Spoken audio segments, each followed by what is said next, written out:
حالات زندگی کی کہانی، ہمارے موجودہ دور کی کہانی، ہم سے پہلے گزرے ہوئے عظیم لوگوں کی داستاں اور میڈیا پہ چرچا ہونے والی خبروں کی کہانی آپ کو ملے گی سچ سٹوریز پہ۔ آج جو کہانی ہم آپ کو سنانے جا رہے ہیں وہ ہے انوکھی موت۔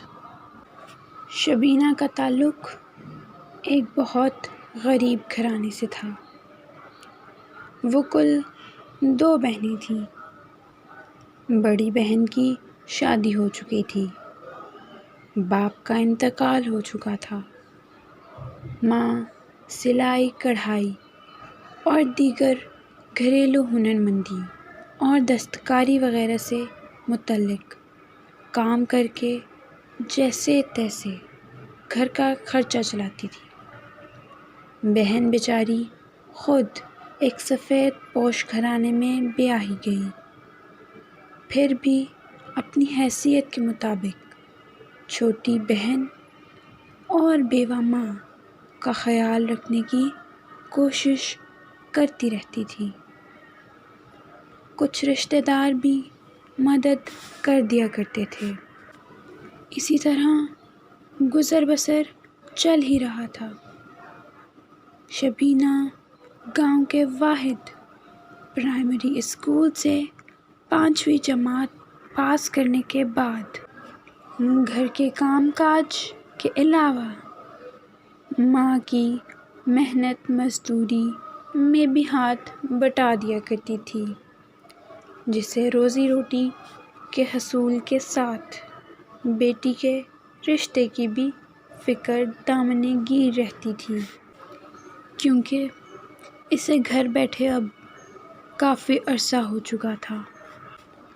غربت کی وجہ سے کوئی ڈھنگ کا رشتہ تک نہ آتا تھا، یا پھر بات بنتے بنتے رہ جاتی تھی۔ اسی وجہ سے اس کی ماں کو اس کی فکر کھائے جاتی تھی۔ بس انہی حالات میں دن گزر رہے تھے۔ پھر اچانک ہی شبینہ کی طبیعت خراب رہنے لگی۔ ڈاکٹر ہو یا حکیم صاحب، کسی کو بھی اس کی بیماری میں کچھ سمجھ نہیں آ رہا تھا۔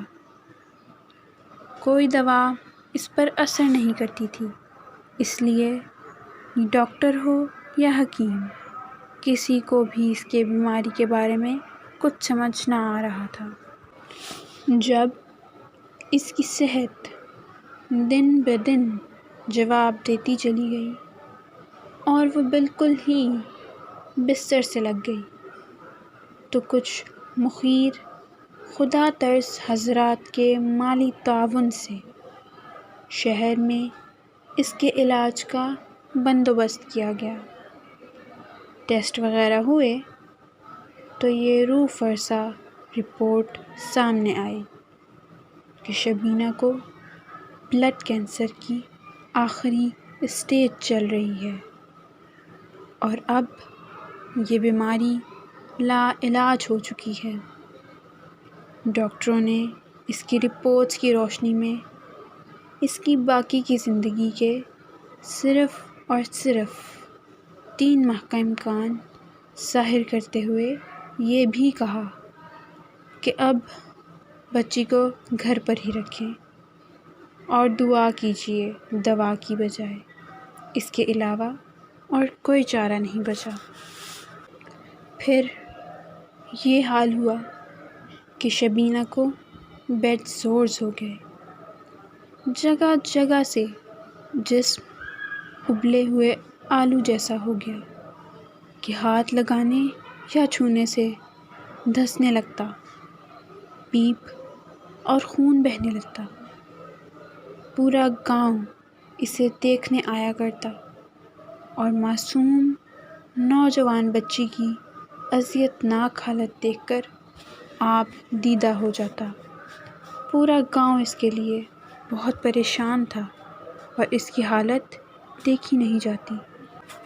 ایک روز شبینہ نے صبح جاگنے کے بعد ماں کو بتایا کہ رات کو کسی آہٹ سے اچانک اس کی آنکھ کھلی تو اس نے دیکھا کہ پائنتی کی طرف 2 بندے کھڑے ہیں۔ کمرے میں نیم تاریکی کے باعث ان کے چہرے واضح نہیں تھے۔ ہاں، ان کے سر سے پیر تک سفید لباس کا پتہ چل رہا تھا۔ جب وہ ان کی طرف دیکھنے لگی تو ایک نے اپنا ہاتھ اٹھا کر اسے اپنا پنجہ پھیلا کر دکھایا۔ بس اس کے بعد اسے پھر نیند لگ گئی اور وہ سو گئی، اور اس واقعے کے ٹھیک 5 روز بعد شبینہ کا انتقال ہو گیا۔ شکل صورت تو اچھی ہی پائی تھی، مگر بیماری کے باعث مرجھا گئی تھی، مگر مرنے کے بعد پھر سے تر و تازہ ہو گئی۔ کفن میں لپٹی ہوئی وہ کوئی شہزادی لگ رہی تھی۔ یہ ایک بہت ہی روح پرور اور ایمان افروز منظر تھا۔ عورتیں اسے دیکھنے کے لیے ٹوٹی پڑ رہی تھیں، دیکھے جاتی تھیں، مگر ان کا دل نہیں بھرتا تھا۔ بمشکل ہی اس کا جنازہ اٹھایا گیا اور ایک عرصے تک گاؤں میں اس انوکھی موت کا چرچا رہا۔